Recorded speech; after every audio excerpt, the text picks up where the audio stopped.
Everybody got what they want from here? Okay.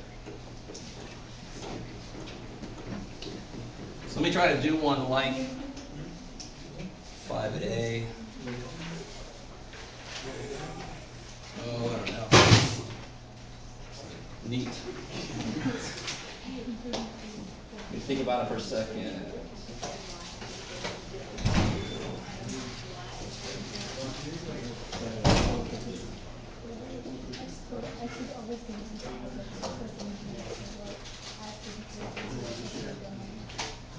Okay, let's do that.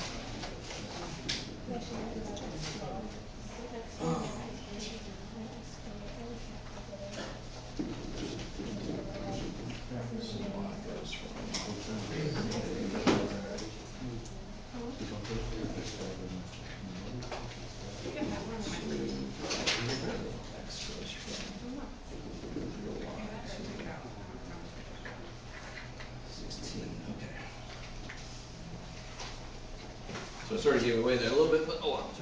So let's say we have this problem here. And the biggest mistake people made on this was that they were on the wrong side of the function. I think I was on the wrong side. Okay, that'll still work. I might have been. Shoot. Hold on. I was thinking backwards.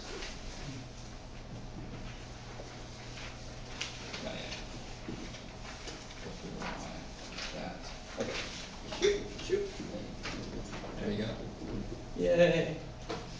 All right. So how do I graph this? I mean, the first thing I can do is I have one axis that I know totally.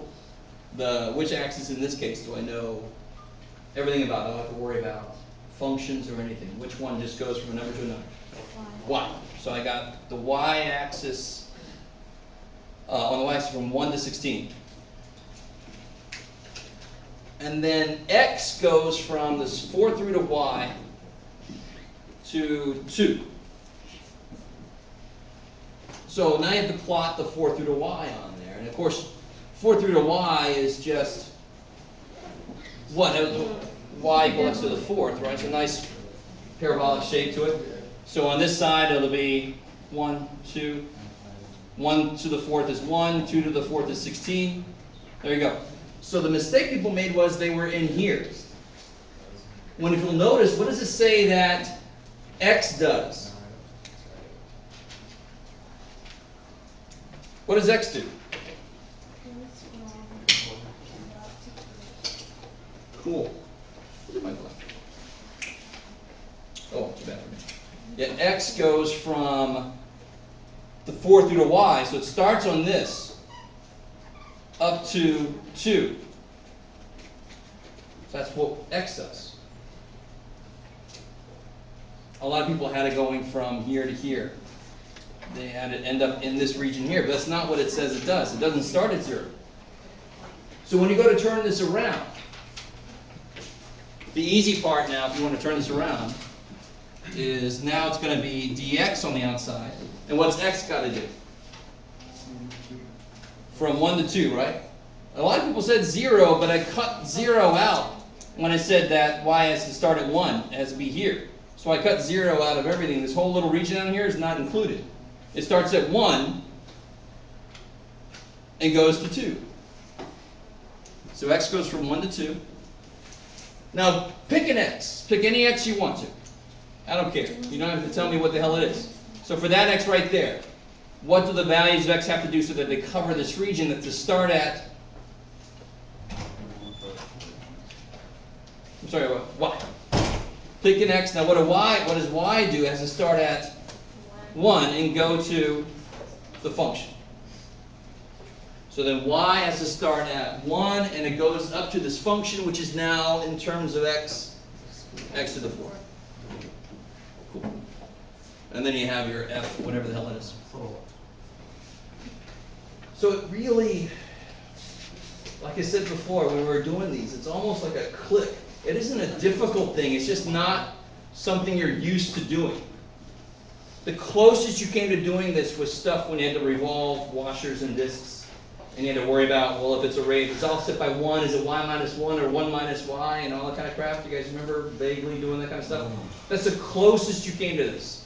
But you still really didn't do this exactly. It isn't difficult, it's just different. But it really isn't that hard. It gets much worse when you involve 3 variables, which is what we're going to do today. Yeah.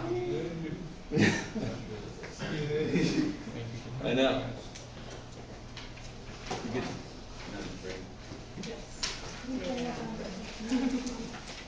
Oh, a lot of you guys started to attack number 3 without even writing the volume of a box down. I'm not sure you can minimize or maximize a function if you don't have the function to work with. Some other people were integrating this problem. And I understand that if you overlook the word maximize, you might think, oh, I want to find the volume, and that's integrating to find the volume. But how do you find a maximum anything? What do you have to use to find extrema derivatives? Right? Those are what find our extrema. Integrals can't do that for me worth anything. Derivatives find them for me. Because we know at the extrema, certain things have to happen. So,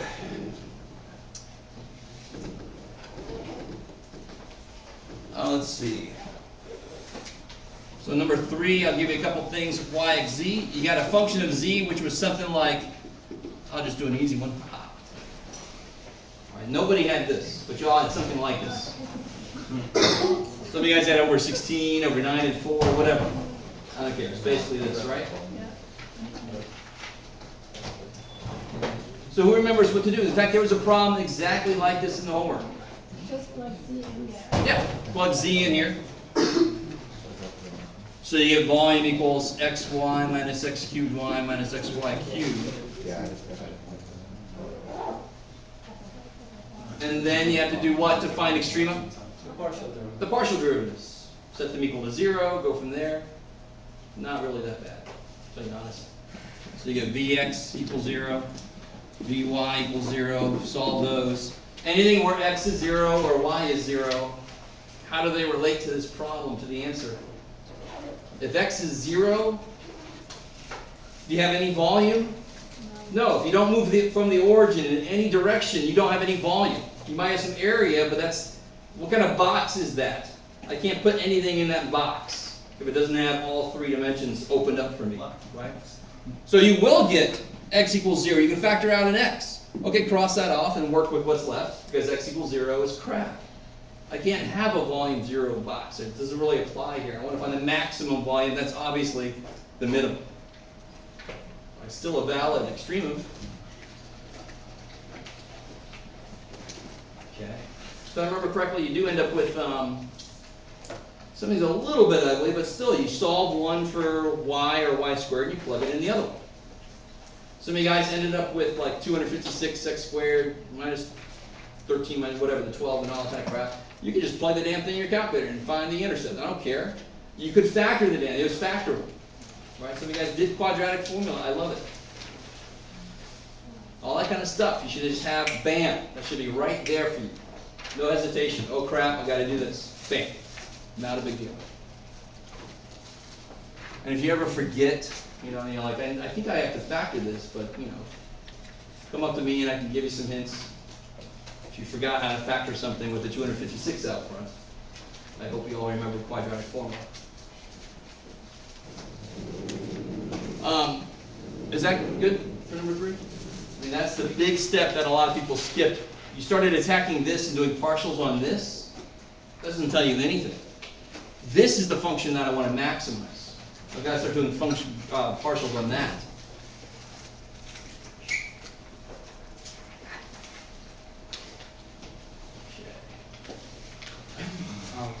Can you go over to 1C?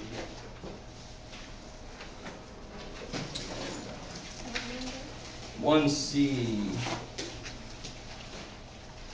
So for those of you who got a critical point that was not in the domain of your function, which could always happen, your answer to part C should have been, you still can answer the first part. What should be true about the tangent plane at the critical point? Exactly. And it's a very easy answer because it comes straight from calculus. And I know I got to be careful about when I say that. And it's like, it's not easy to me, but it is easy. I don't really hesitate to say that because what's got to be true at the critical point anywhere is got to somehow be flat. flat in relation to the xy plane in this case, right? So my plane should be parallel to the xy plane. You gotta be careful, you can't be orthogonal to a point. Why can you not be orthogonal to a point? Because a point does not have direction. Doesn't it matter which way I'm going from there? Right? Okay, so be careful of how you word it. So what should be true about the tangent plane at the critical point? It should be horizontal. It should be tangent to the, parallel to the xy plane. And then how do you find it? How do you find tangent planes? Take the gradient, and then that's going to be your normal vector, right? And then you just plug those things in the right place. And you got a point, your critical point. Now some of you guys might realize your critical point has to do what to fx and fy? Make it 0. So if you really want to get down to it, you don't care about those. You know those are going to be 0, so it's going to be z equals something. Because you can remind me, if a variable is missing from an equation, what's true about that surface? Parallel. So if I'm missing the x and y, it's got to be parallel to that xy plane, like it's supposed to be. If I'm missing a z, it's got to be parallel to the z-axis somehow. There's a lot of ways to be parallel to it, just can't touch it. Okay. So to find an equation, we need a different point, not using the critical point. No, you can still find the equation of the tangent plane at the critical point. Now, if you had a critical point that was not in the domain, you would just say there is no tangent point, plane to a critical point because I don't have a critical point, right? That would be your second part of part C. You actually had an easier problem because you didn't have to do the tangent plane. You don't have a critical point. How can you find the tangent plane? Okay. A lot of you guys, what really sucks when you get higher and higher is the more mistakes you make with your basic math, the longer problems get. You do these little mistakes that totally throw the problem off and make it a lot longer and harder than it was ever intended to. So your basic math stuff should be, and when I say basic math to you guys, I mean everything up to Calc 1, if not some Calc 2. Right? That's basic math for us. Right? The more mistakes you make there, the harder everything else is going to be, the longer it's going to be. I didn't intend for some of these problems to be as long as they ended up being for some of you guys. Went in the wrong direction. Look at number 7. How does number 7 relate to a problem that we already did today up on the board?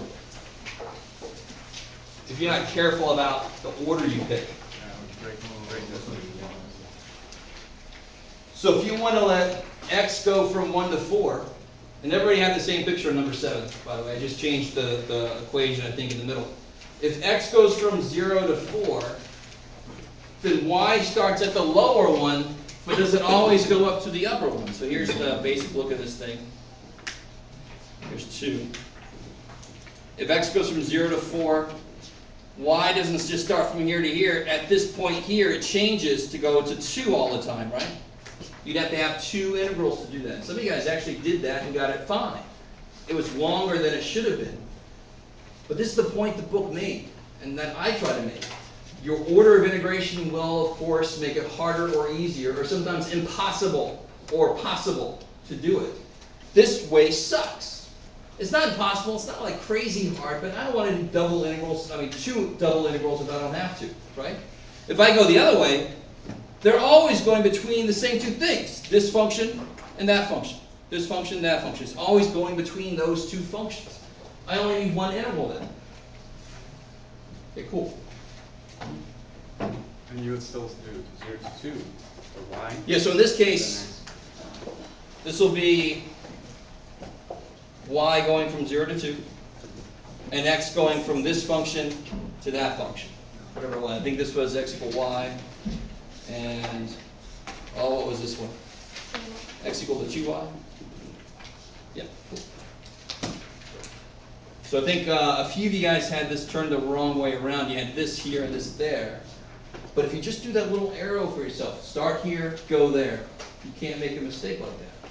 There's another one later where it was like y cubed to y or something like that, or and some people had it flipped. You got to be careful about where you start, where you go.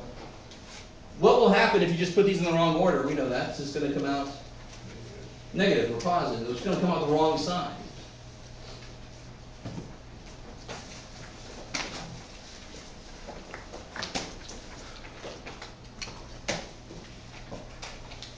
Any other questions?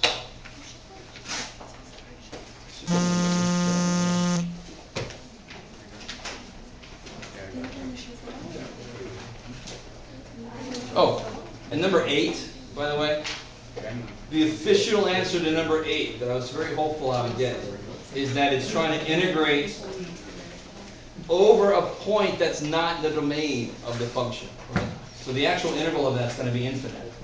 Oh, yeah, because it's 0 on the bottom. Because at 0, 0, the function itself is infinite.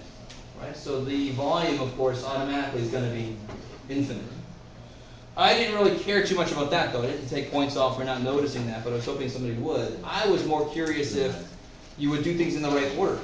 The very first thing I do when I see something like this, I don't try to start changing things to r and theta right off the bat. I graph the region they told me because it's a lot easier to graph in Cartesian, and then I look at it and see, well, how is this going to look like in polar now? Some of you guys try to attack the constraint equations I gave you, the boundaries. You try to change those into polar. Don't do that to yourself. It's not good. Right? A few people realize that x greater equal to y is just the lower, kind of like here's your circle, it's just this part of the circle. Right? Because the first piece is a circle with an ugly radius, but oh well. So when I'm looking at how a radius is square root of 2, here, Jeff, you have a whiteboard. So circle, and then you add your lower part there. That's really what it should be. Some of you guys had square root of 2, some of you had square root of 3 radius. Do you ever have to do for the radius, in fact, should you do something like this? No. R could be negative, but it never has to be. If you made R negative, you then have to be careful about your angle. That's much harder than just saying no. R goes from 0 to root 2. Well, what does theta do? Oh, shit. What does theta do here? It goes from negative to pi over. I like it. So it goes from negative something or other. Well, what's this? This is pi over 4. This is negative 3 pi over 4. To pi over 4. To pi over 4. Cool. If you said 3 pi over 4 to pi over 4, you're actually doing this upper part in reverse. So you can be very careful. It goes, theta goes from this to that. So from the negative angle here to the positive angle there. You got to be real careful. We can say 5 pi over 4, 2 pi over 4. If you did 5 pi over 4 to pi over 4, I want you to understand, that would do this integration in reverse. You would get the negative of the answer for that. And what do we say about, I don't know if you guys are with me on this. If you say 5 pi over 4 to pi over 4, that would basically be the negative of this, which would be from here to there, which is not what I want, right? I want from here to there. So your angles actually have to be very specific to make sure that you hit where you want to hit. Could be 5 pi over 4 to 9 pi over 4. I like it. So you could. You've already sort of gone here. You have to add pi to it, so add pi to it. Then you would be fine, because the trig functions themselves are like, who cares? Whatever. I'm still at the same damn place. I'll do it. Yeah. No, it's negative because of the nature of the integral because Yes. it kind of goes like this. It goes underneath.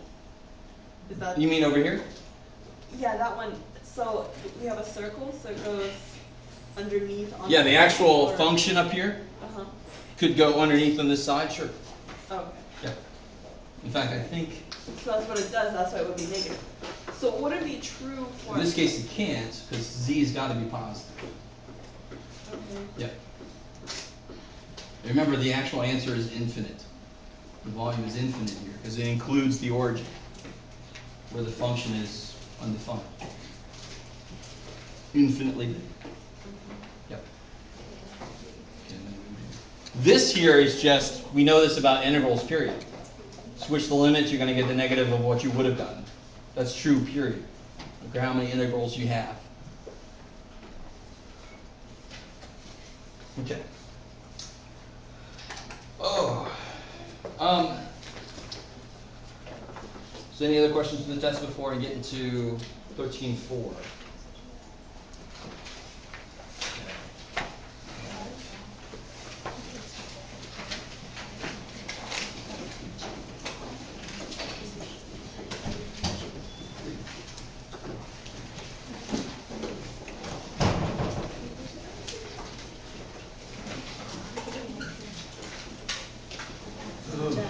Yeah.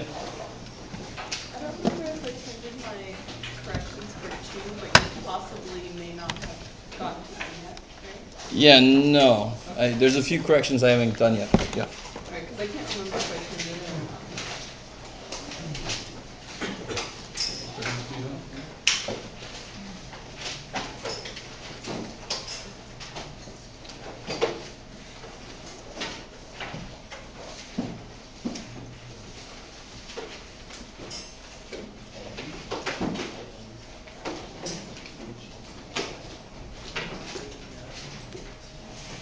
There it is. Okay, cool.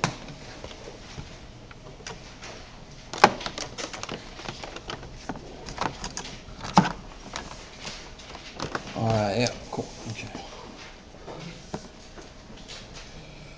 Oh, that's good stuff.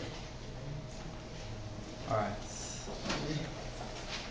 So when you're doing triple integration, so let me give you an example from something we did with just double integrals that you could then do with triple integration.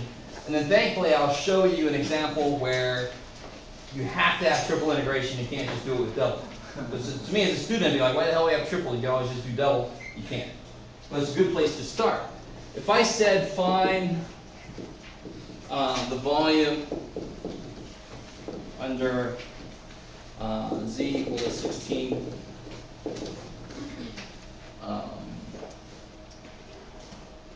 under this, understanding that it's between this and the xy plane, it's actually a good review problem. How the hell would you do that? What do you first need to get? Where am I, if I'm doing this with double integrals, where am I getting the idea for this region from? Finding the intercepts.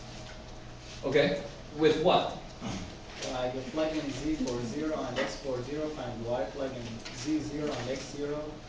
Well, all I really need is to find the image of this in the xy plane. Right? What does this look like in the xy plane? You said it's equal to 0? Set it's equal to 0, and then see what function I end up with. So if I do that,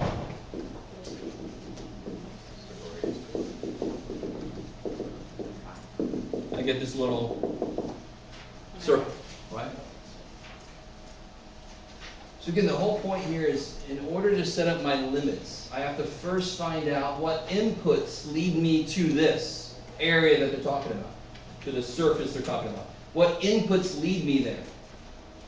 And that would be, I don't know if you guys remember, this is basically a little ghost tube we were talking about before. So in the xy plane, it's just a circle, and then from there it goes up and over, which is always a little scary. That's not too bad. Hey, that's not too bad. Right. So it's like a sphere, but up on here it's going to be, it's not really spherical, but anyway, it's like the top half of a parabola. Right? So it's parabola coming down. Okay, so what we do then, by setting z equal to 0, we find this. That is R. Because all the points on the surface come from inputs that are in there. Right? So that's where all my inputs are. And that's what I need to know.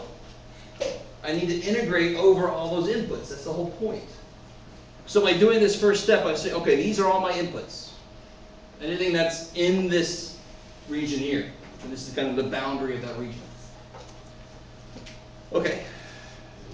So how do I, now let's look just directly at that region here.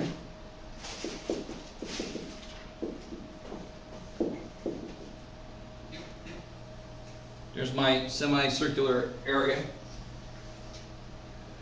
I don't really need to be beautiful. All I need is enough to kind of draw my little arrows to figure out how to describe this region. So you guys, it doesn't really matter. Which variable do you want to let go from -4 to 4? X or Y?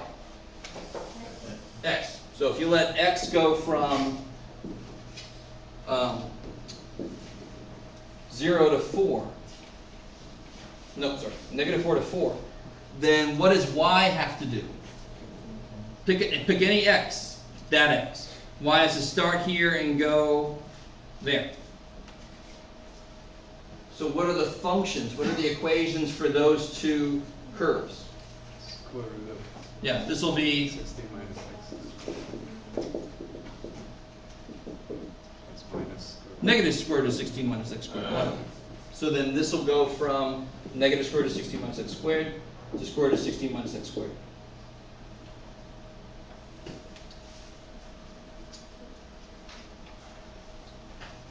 Now what goes inside here?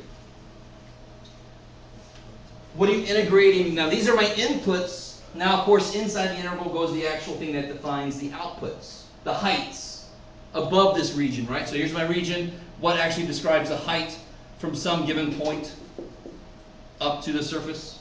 Z function. Yeah, the z function. That's what you throw in there, right? So I'm integrating this over its inputs. Exactly what we do in Calc 1.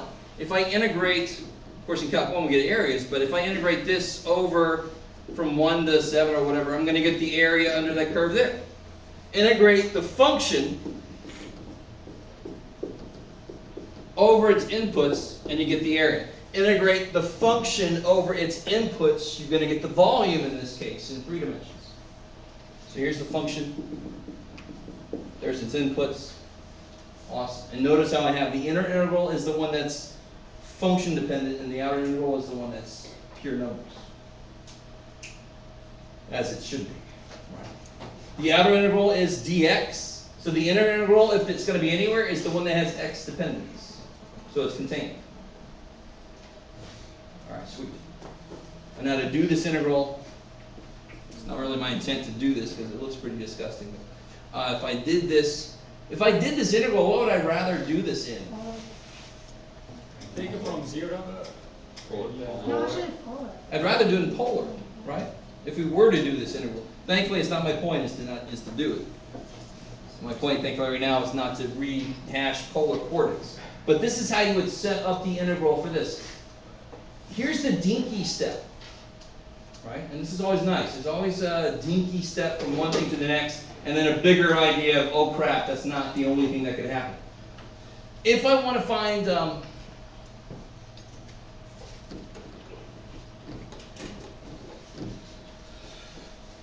the volume under this, I could do a triple integral. In much the same way that we could do a double integral. I don't know if you guys remember that. We did a double integral to find the area in 2 dimensions.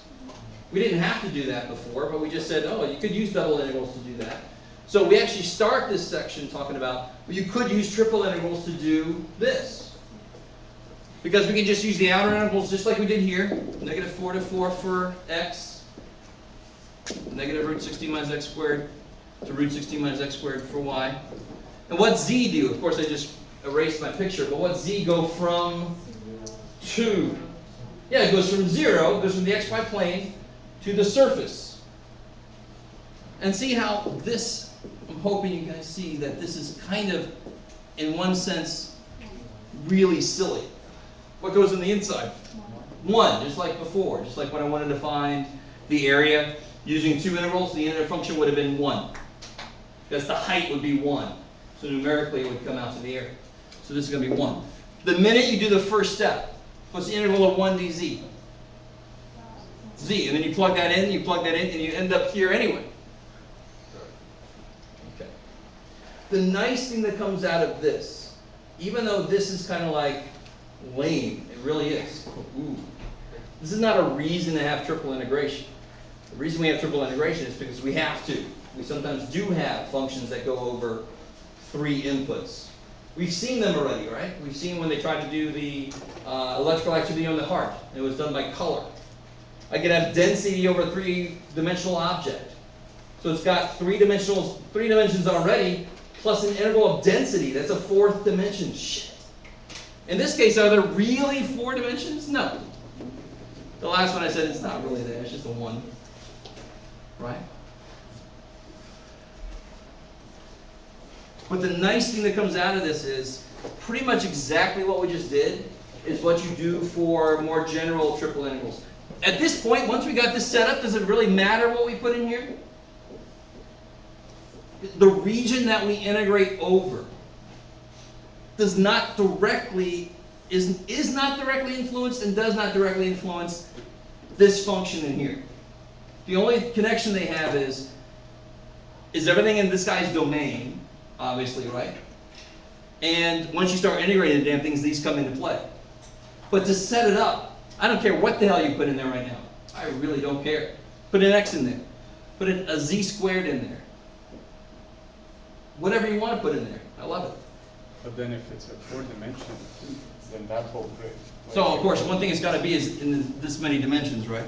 Just this has got to be a function of x, y, z. Yes.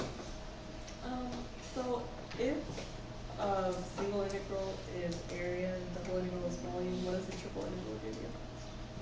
So a triple integral is not relate directly to something physical that we're used to because it talks about 4 dimensions. So if you want to talk about 4 physical dimensions, that's some freaky shit, right? It's not, we talk about the length of a line, the area of a region, the volume of a region, and then what's next after that. So what is more useful to think this of, and this is what it's used more often for, is when you have more than just spatial dimensions to consider. So in physics, you often, of course, have the 4th dimension of time. So a box is moving through a space, so the box has physical dimensions, plus it has a time dimension, right? So then you can have triple integrals where one of the variables is time, somehow, right? So, is that how the box changes over time? Is that the result that we get? depends on how you set up your integral and which one you want to be your overriding function. Okay, so something has to be changing in time. So the one that the book talks about, the one that's most immediately applicable, is if I have a 3-dimensional object, like my book bag. Right? It's got a very bad shape for integration, but oh well. Let's pretend like it's a box. So I got my book bag box. Does it have an equal density all the way through it? Hell no, man. It's pretty damn dense in here. And up here, there ain't much shit in anything here, right? So there's a lot of space up here. There's a lot of crap that accumulates down here. So I'm going to have a density function. I tried to put those together. I just realized what I did. Dension is now density function. I'm going to have a density function that changes x, y, z. Depending on where I am, x, so I have the origin right in the middle, x, y, z. In here, that is going to have a different density than at some other point possibly, right? So I'm going to have a function that describes the density at all points in this region. You guys kind of with me here? Sort of, not really at all. Okay.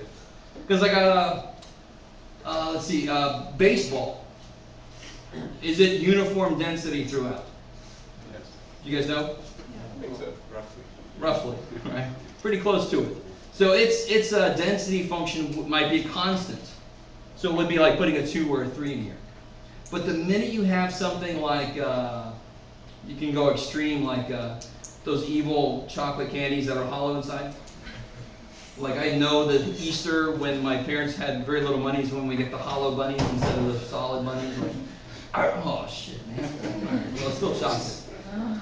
You guys gonna? So obviously that density is going to vary greatly, right? The density on the outer edge is going to be something, and density on the inner side is going to be 0. But I'm talking more interesting. If I have a liquid that's accumulated at the bottom and there's not much of it at the top, and the density is going to get more and more as you go down, right? So you're going to have a function that's dependent on x, y, and z. And if you input 1, 2, 3, it's going to tell you at that point what is the density there.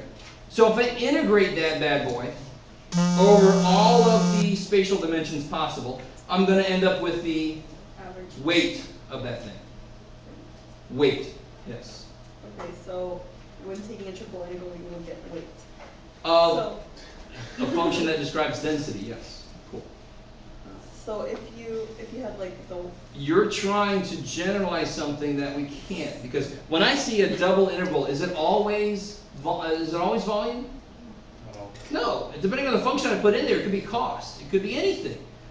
We kind of go immediately to volume because that's what we think of when we first do it, because we made a bunch of little boxes and we added them all up to get volume. When I'm talking about a triple integral that really exists then in 4 dimensions, there's not an immediate physical meaning to it that I can go to, is there? Because there's not an immediate physical meaning for 4 dimensions, right? There's a lot of different things it could mean. So I don't have a backup go-to guide that's going to be the general thing for it. Okay, cool. But that's an excellent question. The minute you get beyond our 3 spatial dimensions, we don't have an immediate understanding of what it is. Okay, cool. Big. But, I mean, it's an analog to if I have, like a disk. Here's a disk. But it's not uniform density. If I do the double integral of the density function over this area, I'll end up with the weight of that wafer, whatever the hell it's flat somehow, totally flat, but oh well. So what makes more sense now is some 3-dimensional object that has a density function to it. Maybe it's less dense in the middle, more dense on the outside. Or maybe it's like the Earth, more dense in the middle, less dense on the outside. I can integrate over that to see what the mass of that object would be then. Yeah. Okay. Whew. So I want to do a couple examples from the book and make sure that what they're trying to say makes sense. And really a pretty good example is this dude right here.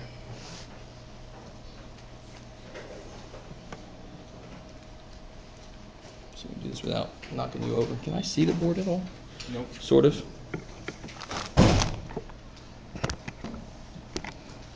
Okay. Thank you. All right. So this one again is just asking us to find the volume of this, which we could do with double integrals, but let's try to set it up with triple integrals. Right? So with triple integrals, what I really want to do, and most often it's going to be something like this.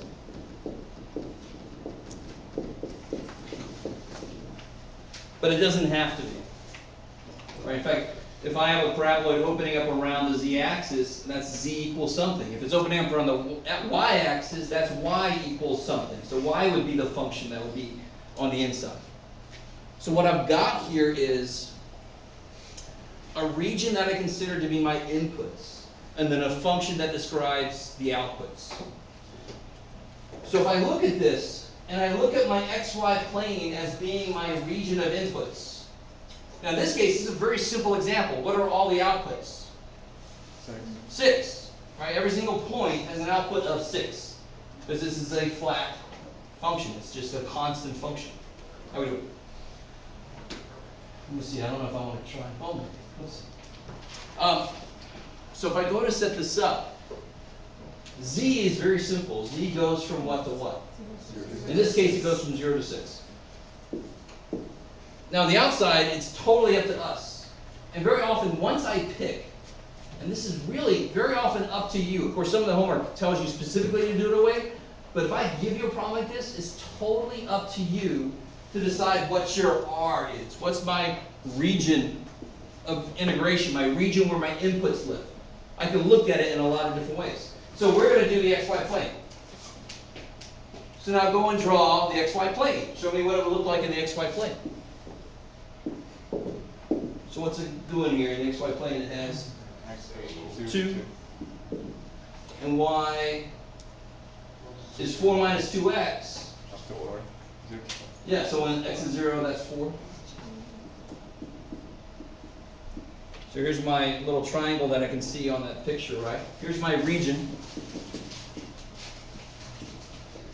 Put it in here. This is y equal to 4 minus 2x. So it's set up for me to do it a certain way very easily. Which way do you want to do it? Do you want to do it this way or this way? less than 0, 0. And why might you want to do that? Which one is it already set up for beautifully? I know that y goes from 0 to 4 minus 2x. Right? To do it the other way, you'd have to solve this for x, to see what x goes from to, right? Either way is fine, but it's just already set up for me this way. What does x do? Goes from 0 to 2. So x goes from, so now we've decided to do it this way.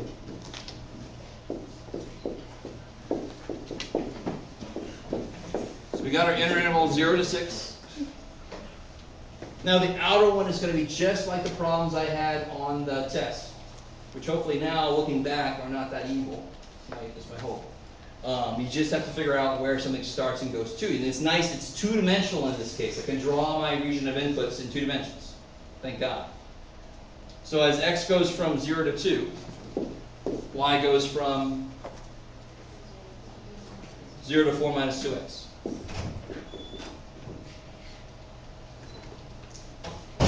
And of course, what function do I put on the very inside? We're just trying to find the, I think this one just says to find the volume. Yeah, find the volume. Find the volume of the prism. So what function? Yeah, just.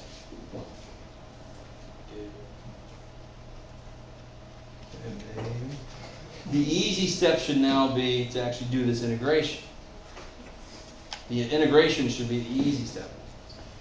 I mean, this will be nice. It's just going to be z. 50 0, so it's just going to be 6. And then you go from there. Okay. Most of you guys seem to do okay with the integration. Some of you guys just forgot when you were integrating. For some reason, you thought it was like a like differentiation. I got a lot of stuff like somebody tell me that this is this. What did they miss? Minus xy. Yeah, the y is a constant. When you integrate a constant, you get x times that constant, right? So I got a lot of people kind of forgetting that this guy needs to be integrated also. Not differentiation, it's integration. So it should pick up an x variable. Cool. Okay, let's look at another example.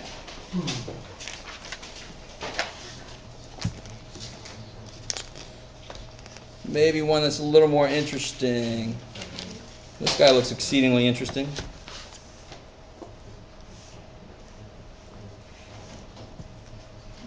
Let's do this one, then we'll take a little break.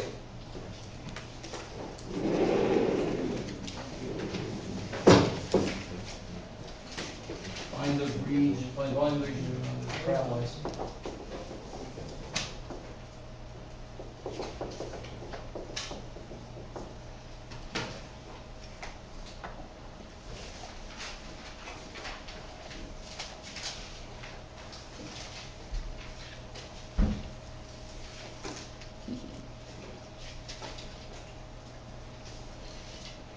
Alright, so what's a good first step? What's the first thing to notice here? What acts like z normally acts in this case? Y.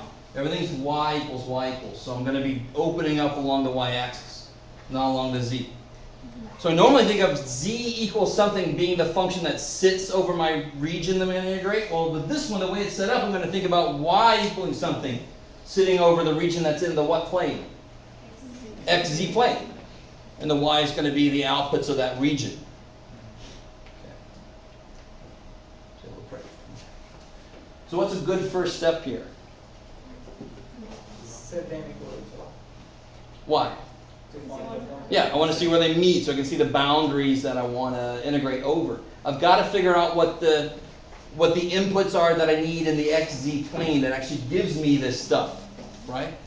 So when I set them equal to each other, what tells me I'm on the right track is that I'm going to end up with an XZ equation. And I want to be in the XZ plane to get my region to integrate over. So my integral is going to end up something like this. This is going to be my y in here. And then out here is going to be whichever way we want to go, dz dx or dx dz. What are we doing? Because the y is the main dude. He's the dude that's treating the other guys as just inputs. So that's an important step of this whole process, is figuring out, well, which one do you want to look at it as? Which one is going to be that guy? So finishing this out, 4's 2, so you get 2x squared plus z squared equals 8, right? Divided by 2. So it's 4. Yeah, yeah. Right. You'll be all right. Divided by 2. Four squared. Okay. So now again, now here's the beautiful thing about this. Once you figure out what you want to consider as your input, and it's actually, we could have done this a different way. This is the easiest way to do this. In this case, it's almost the only way. Now I can graph that region and get a feel for which way you want to go. Which way am I going to draw my arrows? So this, of course, is going to be just you divide by 8, so it looks a little bit more like what I'm used to. Right? This is just an ellipse that goes from what to what on the x-axis?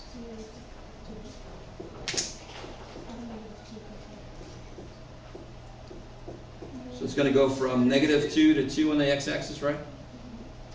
Because there's the semi-minor, in this case, axis length. And what's the axis length on the z-axis going to be?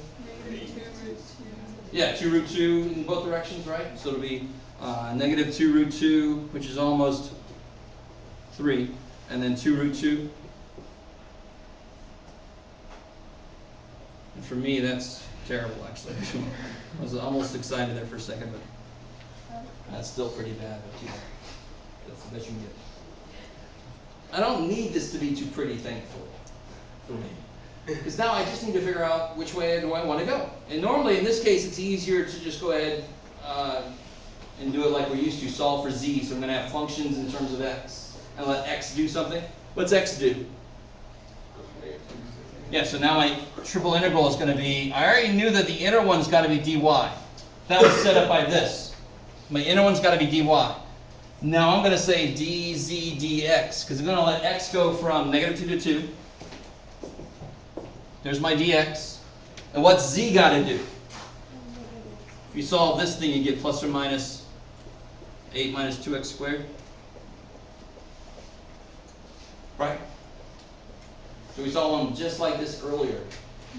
So here's the upper part of the ellipse, the lower part of the ellipse. So z is going to go from negative radical 8 minus 2x squared to square root of 8 minus 2x squared. While y goes from, which one of these two things on the top? The 16 is on. The one that opens down is probably a good idea, right? If you're not sure, what do? You plug in some points and see which one's bigger. Some points from the region you already identified you could use, right? And see which one's bigger. That's got to be the one on the top. So in this case, the one on the top is 16. 3x squared minus z squared. And then from x squared plus z squared up to this. Yes, ma'am. Which way are your arrows going inside the ellipse? Oh, sorry. So I'm letting x go from -2 to 2. So for any x, what's z doing? It's my xz plane. It's going from this one to this one. Okay. Cool. I like it. And now what's on the very inside in this problem again? 1. Not a very interesting problem yet, but still a little bit more interesting than the last one. So let's take a break. We'll do an even more interesting problem. And then we'll try to get into the next section. Let's come back at 5 till.